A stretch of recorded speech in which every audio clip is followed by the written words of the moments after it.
हरिओम। एकादशी का व्रत पूरे भारतवर्ष में सनातन धर्मियों या जिन्हें हम हिंदू कहते हैं वैदिक धर्मानुयायियों द्वारा बड़े श्रद्धा और भक्ति के साथ रखा जाता है। ये वैष्णवों का व्रत तो है ही है, जो भगवान श्री कृष्ण और भगवान विष्णु के आराधना के उद्देश्य से रखा जाता है। लेकिन दक्षिण में शैव मतावलंबी भी बड़े श्रद्धा के साथ इस व्रत को रखते हैं। जैसा कि हम सब जानते हैं कि प्रत्येक महीने में 2 एकादशी तिथि होती हैं, एक कृष्ण पक्ष की और दूसरी शुक्ल पक्ष की। प्रत्येक एकादशी का नाम है, उससे जुड़ी हुए कथाएं हैं, उसका महात्म्य है। और इस प्रकार से एक वर्ष में 24 एकादशी हुई, लेकिन जिस वर्ष अधिमास होता है, जैसे इस वर्ष अधिमास पड़ेगा तो 26 एकादशी हो जाती है। चूँकि बढ़ोतरी हो जाती है एक महीने की, तो 24 के स्थान पर 26 एकादशी हो जाती है।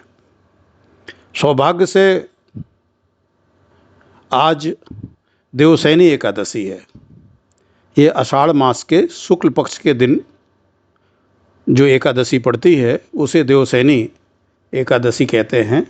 और आज यानी 29 जून को ये एकादशी का शुभ अवसर है, जिसमें भगवान विष्णु के भक्त व्रत रखते हैं।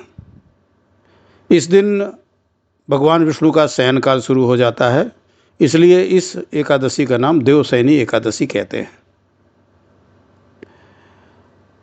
शास्त्रों में वर्णन मिलता है कि यदि एकादशी का दिन गुरुवार को पड़ जाए, चूँकि बृहस्पति भगवान का ही ये दिन है, भगवान विष्णु का के लिए ही बृहस्पति भगवान का संबोधन है, तो इसका महत्व तो बहुत ही बढ़ जाता है।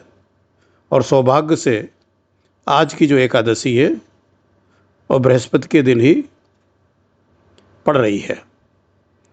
प्रायः ये एकादशी प्रत्येक वर्ष यही जून या जुलाई के महीने में प्रारंभ होती है। और जैसा हम जानते हैं, जैसा इसका नाम है कि देवशयनी एकादशी होने से देवतागण सो जाते हैं, यानी 4 महीने तक देवतागण शयन करते हैं। और हमारे जो वैदिक मतानुयायी हैं, सनातन धर्मावलंबी हैं, जो संत हैं, उनका चतुर्मास व्रत शुरू हो जाता है। यानी वो एक स्थान पर ही 4 महीने तक रुकते हैं, अपनी साधना, पूजा, तपस्या आदि करते हैं और नदी आदि लांघते नहीं हैं, क्रॉस नहीं करते नदी आदि को। ठीक 4 महीने बाद प्रमोदनी एकादशी आती है। जैसा कि प्रबोध शब्द से हम जान रहे हैं कि उस दिन भगवान विष्णु जग जाते हैं और आज के दिन से सारे जो मांगलिक कार्य हैं, विवाह है, गृह प्रवेश है आदि हैं, वो बंद हो जाते हैं। और प्रबोधनी एकादशी यानी ठीक 4 माह बाद ये त्यौहार फिर से प्रारंभ हो जाते हैं, जो शुभ मुहूर्त है। सनातन धर्म में जितने भी व्रत हैं, त्यौहार हैं, कथाएं हैं, संस्कार हैं, सबके पीछे एक वैज्ञानिक तथ्य छिपा हुआ है।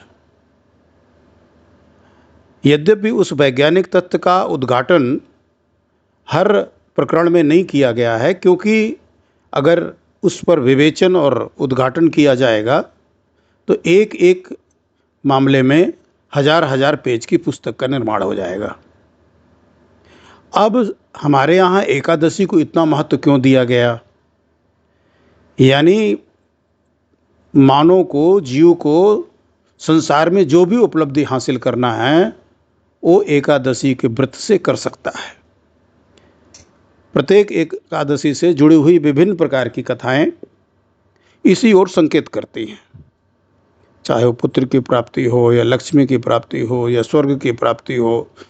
जो भी मनुष्य के मन में इच्छाएं जागृत होती, उन सब की पूर्ति, सभी शुभेच्छाओं की पूर्ति, सदिच्छाओं की पूर्ति इस व्रत के करने से होती है। तो इसका महत्व इतना क्यों रखा गया और इसके पीछे इतनी कथाएं क्यों जोड़ी गई?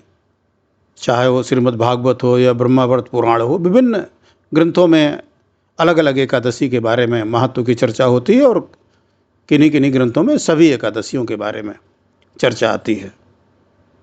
इसका जो वैज्ञानिक पहलू है वो मैं बता रहा हूँ कि वर्ष 2016 में जो चिकित्सा का नोबेल पुरस्कार था, विश्व का सबसे बड़ा पुरस्कार नोबेल पुरस्कार है, ये हम आप सब जानते हैं। तो चिकित्सा के क्षेत्र में शोध के लिए जापान के योशिनोरो ओसुमो को ये पुरस्कार दिया गया। किस बात पर यह पुरस्कार उन्हें दिया गया? ये उन्हें ऑटोफेजी के क्षेत्र में एक उन्होंने नया अनुसंधान किया जिसके लिए दिया गया। जो ऑटोफेजी है, ये ऑटोफेगी एक ग्रीक शब्द है, उससे बना है, जो ऑटो और फॉगेन इन दो शब्दों से मिलकर के बनना है और इसका तात्पर्य होता है खुद को खा जाना। यानी ऑटोफेजी मीन्स खुद को खा जाना। अब खुद को खा जाने का क्या तात्पर्य है? ये है कि ये जो खोज है उसको मैं संक्षेप में बता दूं, आप लोग चाहें तो उसको गूगल करके भी पढ़ सकते हैं, कि जब व्यक्ति भूखा होता है, उसे तीव्र क्षुधा महसूस होती है, उस समय उसकी जो कोशिकाएं हैं, जो शरीर में व्यर्थ की कोशिकाएं हैं, खराब कोशिकाएं हैं, अनुपयोगी कोशिकाएं हैं, जो व्यक्ति में कैंसर जैसी बीमारी को जन्म देती है, उनका भक्षण वो स्वयं करने लगता है। खुद को खा जाने का मतलब भी यही है। यानी जब हम व्रत रहते हैं तो उस व्रत के दौरान यदि हम कुछ खाना आदि नहीं खाते हैं, पानी पीना इसमें मना नहीं है, मैं थोड़े से नियमों पर चर्चा बाद में करूँगा, तो जो हम व्रत रहते हैं उससे जो हमें भूख लगती है, अन्न का अभाव होता है जो, या फल का भी अभाव होता है, दूध का भी अभाव होता है, तो हमारी जो स्वस्थ कोशिकाएं हैं और जो शरीर में मृत कोशिकाएं हैं उनको खाना शुरू कर देती है और इस प्रकार से हमारी कैंसर जैसी महाबीमारी से, कर्कट जैसी महाबीमारी से रक्षा होती है। यानी जो व्यक्ति एकादशी का व्रत रहेगा उसको कैंसर जैसी बीमारी नहीं आएगी। ये जो जापान के वैज्ञानिक हैं योशिनोरो ओसुमो, उनकी खोज ये थी कि यदि कोई व्यक्ति वर्ष में 20 दिवस 15-15 दिन के अंतराल में, गैप में व्रत करता है, भूखा रहता है, व्रत का तो वहाँ कोई कॉन्सेप्ट नहीं है, भूखा रहता है, तो उसे कैंसर नहीं होगा। यही उनकी खोज थी। और क्यों नहीं होगा, इसके लिए उन्होंने बताया कि ऑटोफेजी नाम की जो क्रिया है वो शुरू हो जाती है और उससे जो उसकी कैंसर पैदा करने वाली कोशिकाएं हैं उसको स्वयं वो खाना शुरू कर देती है, यानी वो नष्ट हो जाती हैं। चिकित्सा वैज्ञानिक भी इस बात को बताते हैं कि 15 दिन के बाद मनुष्य के शरीर में एक साइकिल पूरी होती है, जो 14-15 दिन बाद उसको भोजन की एक दिन आवश्यकता नहीं होती है। अब आप कहेंगे नहीं साहब, हमें तो एक दिन पहले से भूख लगती है, हम तो हमेशा भूखे रहते हैं। ये सिर्फ आदत के कारण है, ये हैबिट है। जैसे किसी ने चाय पीने की आदत बना ली, किसी ने सिगरेट पीने की आदत बना ली, किसी ने शराब पीने की आदत बना ली, किसी ने 6 घंटे से 8 घंटे तक आदत बना ली, 10 बजे दिन तक सोने की आदत बना ली, रात में 2 बजे के बाद सोने की आदत बना ली, बिना कुछ सार्थक कार्य करते हुए। ये सिर्फ बैड हैबिट है। वास्तविकता ये है, शोध यही कहते हैं कि 14 से 15 दिन के बाद एक साइकिल मनुष्य की पूरी होती है और उसे एक दिन भोजन की आवश्यकता नहीं है, उस दिन गैप करके उसको फिर भोजन करना चाहिए। तो अब ये चिकित्सा विज्ञान और ये जो मैंने अभी वैज्ञानिक का नाम लिया और जो शोध हुए हैं, खोज हुए हैं, वो इस बात को प्रमाणित करते हैं। वो 20 दिन की बात करते हैं और वर्ष में हमारे यहाँ 24 दिन होते हैं। तो अगर 1-2 दिन की एकादशी छूट भी गई, जो नहीं छूटनी चाहिए, क्योंकि कैंसर जैसी बीमारी है जिससे तबाह हो जाता है आदमी, पूरा परिवार बर्बाद हो जाता है। तो इस महान बीमारी से अगर बचना है, छोड़िए भगवान विष्णु की कृपा, छोड़िए मनोवांछित फल की प्राप्ति की इच्छा, नहीं चाहिए आपको, भगवान ने सब कुछ दिया है, आप कर्मठ हैं, कर्मनिष्ठ हैं, लेकिन स्वस्थ तो रहना है, कैंसर जैसी बीमारी से तो बचना है। तो अब आप समझ सकते हैं कि हमारे इन त्योहारों का महत्व क्या है। इनके साथ जो जोड़ी गई कथाएं हैं, कथाएं भी व्यक्ति में श्रद्धा उत्पन्न करती हैं। विश्वास उत्पन्न करती हैं। क्योंकि जब इन सब चीज़ों का हमारे ऋषि मुनियों ने विधान किया तो हृदय प्रधान युग था, श्रद्धा होती थी। लोग अपने आचार्यों पे, गुरुओं पे, गुरुकुलों पे, ग्रंथों पे, श्रुतियों पे, वेदों पर, अपने माता पिता पर, अपने बड़ों पर विश्वास करते थे। उनके द्वारा कही गई बातों को हृदय से स्वीकार करते थे और अमल में भी लाते थे। अब वर्तमान युग मस्तिष्क प्रधान है। हर मामले में आदमी दिमाग लगा रहा है। दिमाग सही नहीं है लेकिन दिमाग लगा रहा है। उसको आप देख रहे होंगे जगह जगह। तो हमारे यहाँ विभिन्न व्रत त्योहार आदि के माध्यम से इस तरह के प्रावधान किए गए कि व्यक्ति विभिन्न प्रकार की दुर्गति, बीमारियों आदि से बचा रहे। वैसे इस दिशा में काफ़ी खोज हो चुके हैं कि अधिक खाने से व्यक्ति की आयु कम होती है, स्वास्थ्य पर प्रभाव तो होता ही होता है, उसकी जीवन शक्ति भी क्षीण होती है। चूहों पर यह प्रयोग भी किया जा चुका है कि उनको कुछ समय तक अधिक भोजन दिया गया। जो चूहे खाते उनके लिए अधिक भोजन उपलब्ध कराया गया जहाँ चूहे थे, तो पता चला कि उनकी मृत्यु जो सामान्य आयु है, सामान्य चूहे हैं जो अपने से भोजन खोज करके अलग से खा रहे थे, कम खा रहे थे या कम दिया जा रहा था, उनसे वो चूहे जल्दी खत्म हो गए जो जिनको अधिक भोजन दिया जा रहा था। और हम आप सब विचार करें, हम आम हिंदुस्तानी आवश्यकता से अधिक खाते हैं। जब तक पेट भरना उसे कहते हैं कि जब एक रोटी भी खाने की गुंजाइश ना रहे, आधी रोटी भी खाने की गुंजाइश ना रहे, तब हम उसको पेट भरना कहते हैं। तो अधिक खा करके हम अपना नुकसान तो करते ही करते हैं, राष्ट्र के लिए भी संकट पैदा कर रहे हैं, अन्न का संकट पैदा कर रहे हैं। इसलिए हमें इस संबंध में अपने को संयमित रखना होगा। अब कोई फिर ये जिज्ञासा कर सकता है कि साहब एकादशी कैसे रखा जाए, और इसके बारे में मैं संक्षेप में बता दूं। हालांकि अलग अलग ग्रंथों में अलग अलग ढंग से कहा गया है, लेकिन जैसा कि जो हमारा विज्ञान कहता है, चिकित्सा विज्ञान कहता है, उसी को अगर हम अनुकरण करें तो पूरे दिन कुछ भी भोजन नहीं करना चाहिए। पानी पीना मना नहीं है। उसके लिए ज्येष्ठ मास की शुक्ल पक्ष की एक एकादशी है जिसे निर्जला एकादशी कहा जाता है। उसके नाम से भी स्पष्ट है कि वो निर्जला एकादशी है, ज्येष्ठ के महीने में शुक्ल पक्ष में होती है। यानी इससे स्पष्ट है कि अन्य एकादशियों में आप जल ग्रहण कर सकते हैं। शेष कुछ भी नहीं खाना चाहिए, ना फल खाना चाहिए, ना और जो दुनिया भर की चीज़ें हैं जिन्हें हम अन्न से अलग समझते हैं, फलाहार ही मानते हैं, दूध आदि भी सेवन नहीं करना चाहिए। लेकिन जो लोग अस्वस्थ हैं, जो डायबिटिक हैं या अन्य प्रकार की जिनके पास बीमारी है, वो उनको ये सब करने की आवश्यकता नहीं है। परमात्मा भी इन चीज़ों को समझते हैं। उनको अपने स्वास्थ्य का ख्याल रखते हुए फल या दूध का सेवन करना चाहिए। उनके लिए पवित्रता की बात आती है।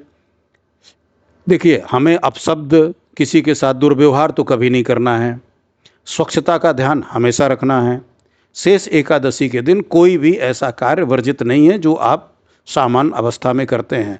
आप कपड़े धुल सकते हैं, आप स्नान आदि तो करना है। इसमें जो है माताओं बहनों के लिए एक चक्र जब होता है उनका मासिक, तो उस दौरान भी एकादशी के व्रत रखने का प्राविधान है। पूजा करने से उसको मना किया गया है, और वो भी शुद्ध वैज्ञानिक है कि उन स्थितियों में शायद एक साथ स्थान पर बैठने से या देर तक बैठने से, पूजा करने से असुविधा होगी, तो उसके लिए सिर्फ पूजा के लिए मना किया गया। लेकिन एकादशी का व्रत उनके द्वारा रखा जा सकता है। कई बार ये भी प्रश्न आता है कि साहब एकादशी कौन सी रखी जाए। कई बार ओवरलैप करती है एकादशी कि सूर्योदय के बाद प्रारंभ हुई और द्वादशी तक, प्रातः तक चली जाती है। तो जो शास्त्र हमारे कहते हैं वो ऐसी एकादशी को ही महत्व देते हैं जो द्वादशी के दिन तक चली जाए। अगर किसी महीने में ऐसी नहीं पड़ रही है तो कोई बात नहीं, लेकिन यदि ऐसा है कि एकादशी किसी तिथि को, जैसे आज की एकादशी है, तो ये अगर पिछले दिन से स्टार्ट हो रही है, 28 तारीख से शुरू हो रही है और 29 में आकर के उसका प्रवेश मिल जा रहा है, तो वो उत्तम मानी जाती है। और ऐसा इस एकादशी में हो भी रहा है। इस संबंध में एक वो कथा आती है, महाराज अम्बरीश की कथा आती है, आप लोगों ने सुना होगा, उस कथा की चर्चा सुनी होगी। जो एकादशी का व्रत रहते थे और द्वादशी के दिन पारायण के समय दुर्वासा ऋषि वहाँ पर अचानक पधारे। महाराज दुर्वासा ऋषि के स्वभाव से हम आप सब परिचित हैं, और उनको पारायण करना था। चूँकि एकादशी के व्रत करने वाले को द्वादशी के दिन पारायण अवश्य कर लेना चाहिए। शेष तो आप दान दक्षिणा दे सकते हैं, किसी ब्राह्मण को भोजन दे सकते हैं, मंदिर में जाके आप कुछ वहाँ दान कर सकते हैं, या अन्य किसी भूखे को भोजन करा सकते हैं। ये सब तो श्रेष्ठ ही है, ये हमेशा भी किया जा सकता है, और इन तिथियों व्रत आदि के दिन किया जाए तो और अच्छा। यथासंभव मौन रहा जाए, क्योंकि बोलने में कभी ना कभी अभ्यास अगर हमारा अच्छे से बोलने का नहीं है तो कई बार बोलने में हमारे कटु वचन निकल जाते हैं, असत्य हम बोल जाते हैं। तो अगर कम बोला जाएगा तो वो भी एक तरह से वाणी का तप होगा और ये अच्छी बात होगी। तो इस प्रकार से जो दुर्वासा की मैं कथा बता रहा था, आप लोगों ने सुनी होगी कि दुर्वासा जी बोले का मैं स्नान करके भोजन करने आऊँगा, और वो नहीं आ रहे थे, विलम्ब हो रहा था और द्वादशी तिथि बीती जा रही थी। तो इस स्थिति में उन्होंने, अम्बरीश ने अपने आचार्यों से पूछा कि क्या किया जाए, ये तो निष्फल हो जाएगा मेरा व्रत। उन्होंने कहा नहीं, भगवान का चरणोदक आप ले सकते हैं और चरणामृत आप पी करके पारायण कर लीजिए, तो द्वादशी का पारायण हो जाएगा आपका, और कोई बात नहीं, फिर त्रयोदशी लग जाएगी तो चल जाएगा, आपका व्रत खंडित नहीं होगा। और तो उन्होंने भगवान का चरणामृत ले लिया। और दुर्वासा जी जब आकर के आए, उन्हें जब ये पता चला कि अरे मेरे भोजन के पहले तो इसने पारायण कर लिया, तो वो अत्यंत नाराज हो गए और उन्हें एक अपनी जटा निकाल करके और श्राप दे के फेंक दी। उससे एक राक्षस पैदा हुआ जिसने जो है अम्बरीश ऋषि पर आक्रमण करने के लिए वो दौड़ा। लेकिन भगवान की कृपा थी, चूँकि अम्बरीश शूद्र वैष्णव और भगवान के भक्त थे, तुरंत भगवान का चक्र उपस्थित हो गया। उसने उसका नाश तो किया ही, और उल्टा दुर्वासा ऋषि को दौड़ा लिया। अब दुर्वासा ऋषि ब्रह्मा जी के पास, महेश के पास, सबके पास गए, कोई नहीं कहा। कहते 1 वर्ष तक वो दौड़ते रहे। ये एक तरह से छोटी छोटी बात पर जिन लोगों को परमात्मा ने शक्तिशाली बनाया है, चाहे उनके पास तप की शक्ति हो, चाहे पद की शक्ति हो, चाहे पैसे की शक्ति हो, उस शक्ति के आकर के उसके अहंकार में छोटी छोटी बात पर दूसरों का अपमान और दूसरों को पीड़ा ना दें। ये एक तरह से लेसन है, ये पाठ है जो भगवान ने दुर्वासा ऋषि के माध्यम से हम सबके लिए भी पढ़ाया है। बाद में वो भगवान विष्णु के पास ही गए, चूँकि चक्र उन्हीं का था। पहले तो उनका चक्र था, इसलिए उनके पास नहीं जा रहे थे, अन्य देवों के पास गए। किसी ने भी अपनी सामर्थ्य से बाहर बताया उसको रोक पाना, तो भगवान विष्णु के पास गए। और भगवान विष्णु ने कहा कि देखो भाई, मैं तो अपने भक्तों के अधीन हूँ, भक्त मेरे हृदय में रहते हैं, आपने मेरे भक्त का अपमान किया है, आप उन्हीं से जाकर के क्षमा याचना करिए, वही इस चक्र को रोक सकते हैं। मैं अब मेरे अंदर भी इस चक्र को रोकने का, सुदर्शन चक्र को रोकने का सामर्थ्य नहीं है। मरता क्या ना करता, भाग करके गए जो दुर्वासा ऋषि। तब तक फिर एकादशी का पारायण होना था, और मजे की बात कि तब तक उन्होंने पारायण नहीं किया अम्बरीश ने। और जब देखा कि व्याकुल हैं दुर्वासा ऋषि और उनके पीछे चक्र दौड़ता चला आ रहा है, तो अम्बरीश ऋषि ने बड़ी विनम्र प्रार्थना की चक्र सुदर्शन से कि प्रभु ये संत हैं, आप इनको माफ़ करिए, दया करिए। और भक्त के इस तरह से निवेदन करने पर चक्र सुदर्शन शांत हो गए, और एक बहुत बड़ा पाठ दुर्वासा ऋषि को मिला, और हमें भी इस पाठ से शिक्षा लेनी चाहिए। अब कई बार लोग देते हैं कि साहब एकादशी प्रारंभ कैसे हुई, कि क्यों इनको एकादशी कहते हैं, ये क्या हुआ। इस संबंध में हमारे ग्रंथों में, जैसे हमने बताया कि लोक रंजन के लिए भी कई प्रकार की कथाएं प्रारंभ की गई हैं, कि जिससे लोग इसको समझ सकें। और चूँकि धर्म प्रधान हमारा देश रहा है, सनातनी लोग रहे हैं, तो उनका ये था कि साहब इस माध्यम से ये लोग इन तिथियों को, अगर इनके पीछे कोई कथा और कोई प्रसंग जोड़ दिया जाएगा परमात्मा से जोड़ करके, तो लोग रुचिपूर्वक इसका अनुसरण करेंगे और अपना स्वास्थ्य लाभ प्राप्त करेंगे। तो एकादशी के जन्म के बारे में एक कथा जो पाई जा रही है कि एक मुर नाम का राक्षस था, जिसने इंद्र सहित सभी देवताओं को परेशान किया। परेशान होकर के देवगण सब भगवान शिव के पास गए। भगवान शिव ने कहा कि भगवान विष्णु ही इसका अंत कर सकते हैं, चूँकि ये वर प्राप्त राक्षस है। तो सभी लोग भगवान विष्णु के पास गए। भगवान विष्णु ने मुर की सेना को और उसके साथ जितने उत्पाती राक्षस थे सबका वध किया, और लेकिन मुर शेष बचा रहा, वो लुप्त हो गया। और बद्रीनाथ में जाकर के भगवान जब एक गुफा में शयन करने लगे, थक करके विश्राम करने लगे, उसी समय मुर ने भगवान विष्णु के ऊपर आक्रमण कर दिया। तब उनके शरीर से एक कन्या, एक देवी उत्पन्न हुई और उसने मुर राक्षस का वध किया उससे। और वो जो तिथि थी जिस दिन ये देवी उत्पन्न हुई भगवान विष्णु के शरीर से, एकादशी की तिथि थी। इसलिए भगवान विष्णु ने एकादशी नाम रखा। और फिर ये कहा कि इस तिथि को जो भी व्यक्ति व्रत रखेगा, मेरी आराधना और पूजन करेगा, उसको जीवन का हर प्रकार का जो लाभ है, जो भी कामना होगी वो पूरी होगी। एक इसमें एक और बड़ा महत्व है।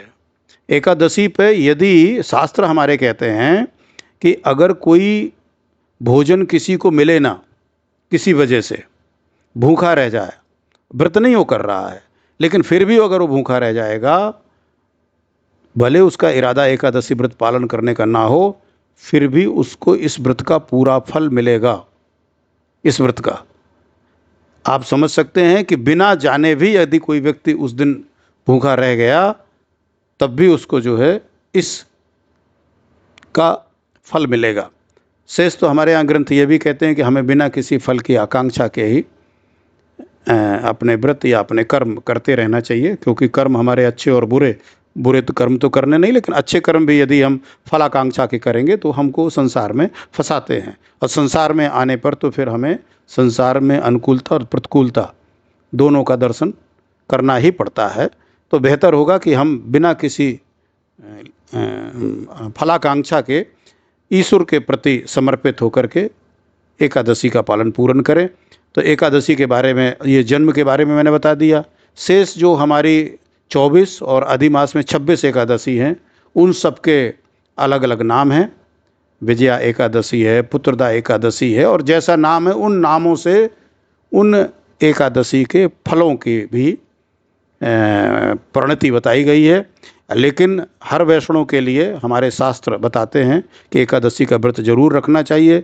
जो लोग व्रत नहीं रख पा रहे हैं किसी वजह से, स्वास्थ्य आदि की वजह से, या जिनकी अभी कोई श्रद्धा नहीं बन पाई है या कोई और बात है, उन्हें एकादशी के दिन कम से कम चावल घर पे नहीं बनवाना चाहिए। चावल का सेवन किसी भी रूप में, चाहे वो पोहा हो, चाहे खीर हो, चाहे खिचड़ी हो, चाहे भात दाल भात हो, चावल का सेवन बिल्कुल नहीं करना चाहिए। ये हमारे यानी उनके भी स्वास्थ्य के लिए भी बहुत ही हानिकारक है और पाप का कारण भी है। हमारे यहाँ पाप क्या है? पाप वही कर्म है जो कर्म निश्चित रूप से हमारे लिए नुकसानदायक है, वो पाप है। जैसे यदि हम किसी को सताते हैं, परेशान करते हैं, अपशब्द बोलते हैं, उसका उत्पीड़न करते हैं, तो यही तो पाप है। तो ये पाप जो है, ऐसा करने से हमें स्वयं भी बड़ा नुकसान होगा। उस व्यक्ति हमारे प्रति सद्भाव नहीं रखेगा। अगर अब हम एक एक एकादशी के बारे में अगर कथा कहना शुरू करेंगे, यद्यप कुछ हमारे संत महंत इस तरफ कहते भी है कथाएं, उन्हें आप सुन सकते हैं, लेकिन वो फिर बहुत बड़ा विस्तार हो जाएगा। इसलिए हमने इस वैज्ञानिक पहलू का भी विश्लेषण किया और हम कैसे इस महामारी से, महान बीमारी से बच सकते हैं इस साधारण से व्रत का पालन करने से। साधारण सा ही व्रत है, एक दिन नहीं खाना है बस, और धीरे धीरे करके अभ्यास किया जा सकता है। जो लोग प्रारंभ करते हैं वो चाहें तो पहले एक टाइम खा लें, कुछ फल फूल खा लें, धीरे धीरे करके अभ्यास करें। और मुझे नहीं लगता अगर वो बीमार नहीं है और कोई इस तरह की चीज़ नहीं है तो वो इस, और जैसा मैंने बताया कि अभ्यास की चीज़ है, जब अभ्यास करना शुरू कर देंगे तो कोई दिक्कत नहीं। कई बार हम आप स्वयं देखते हैं अति व्यस्तता के कारण या अनुपलब्धता के कारण या स्वास्थ्य के कारण दिन दिन भर आदमी नहीं खाता। तो अगर भगवान के नाम पर शेष भगवान विष्णु की पूजा की जाए, जैसा हम जानते हैं चूँकि भगवान विष्णु से जुड़ा हुआ यह त्यौहार है। विष्णु के जितने अवतार हैं, भगवान श्री कृष्ण का अवतार है, वामन भगवान का अवतार है, भगवान परशुराम का अवतार है, नरसिंह अवतार है, जितने भी अवतार हैं उनकी मूर्ति उपलब्ध है। अगर नहीं तो उनका मन से ध्यान करके उनके प्रति उनका पूजा की जाए। ओम नमो भगवते वासुदेवाय, ये मंत्र है भगवान विष्णु के स्मरण का। इसकी माला जपें। माला नहीं जप सकते हैं तो कम से कम उस दिन हम भगवान का स्मरण करते हुए अपना दिन व्यतीत करें। सबके प्रति शुभकामना व्यक्त करते हुए इसी निवेदन के साथ ओम नमो भगवते वासुदेवाय।